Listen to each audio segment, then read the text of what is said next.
তারা দূর দেশে থাকে, কিন্তু হৃদয় থাকে এই বাংলায়। রোদে পুড়ে, বৃষ্টিতে ভিজে, পরদেশে ঘাম ঝরায়, শুধু এই আশায় যেন দেশের শিশুর মুখে হাসি থাকে, দেশের অর্থনীতি চাকা ঘোরে অবিরত। বলছিলাম আমাদের প্রবাসী ভাইদের কথা।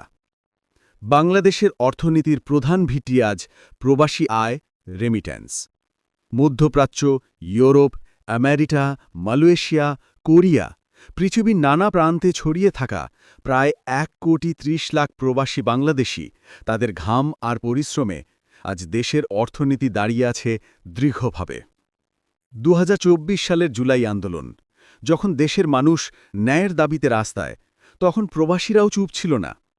প্রবাস থেকে তারা সামাজিক মাধ্যমে, সংগঠনের মাধ্যমে, এমনকি দূতাবাসের সামনে দাঁড়িয়ে দেশের মানুষের পাশে থেকেছে মৌন ও প্রার্থনায়। কেউ কেউ নিজ দেশে ফিরে এসে আন্দোলনের সময় পাশে থেকেছে পরিবারের।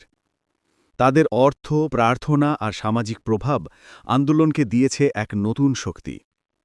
জুলাই পরবর্তী সময়ে রাজনৈতিক অস্থিরতা কাটিয়ে ওঠার পরও প্রবাসীরা দেশের পাশে থেকেছেন অপরিবর্তিতভাবে।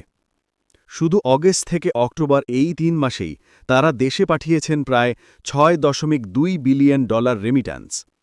এই অর্থই দেশের অর্থনীতিকে রেখেছে স্থিতিশীল ও সচল।